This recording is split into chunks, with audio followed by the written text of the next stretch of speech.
আমাদের গোটা পৃথিবীতে মক্কা এবং মদিনার বাইরে আমরা যারা আছি, আমাদের কাছে দোয়া কবুলের সময় আছে। কোন সময়?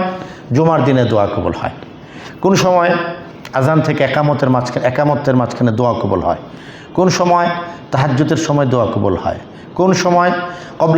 বাইনাল খুতবাদাইন, ইমাম সাহেবরা যখন খুতবা প্রদান করেন এর মাঝখানে দোয়া কবুল হয়। এগুলোর টাইম। আপনি যেখানে যাচ্ছেন 30 দিন 40 দিনের সফরে, এখানে এমন অসংখ্য জায়গা আছে যেটা দোয়া কবুলের জায়গা। বাংলাদেশে আপনার কাছে আছে দোয়া কবুলের সময়, মক্কা মদিনাতে আছে দোয়া কবুলের জায়গা। কোন জায়গা?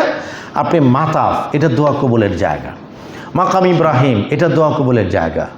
জমজম, এটা দোয়া কবুলের জায়গা। সাফা, এটা দোয়া কবুলের জায়গা। মারওয়া, এটা দোয়া কবুলের জায়গা। মিনা, দোয়া কবুলের জায়গা। মুজদালেফা, দোয়া কবুলের জায়গা। হাতিমে কাবা, দোয়া কবুলের জায়গা।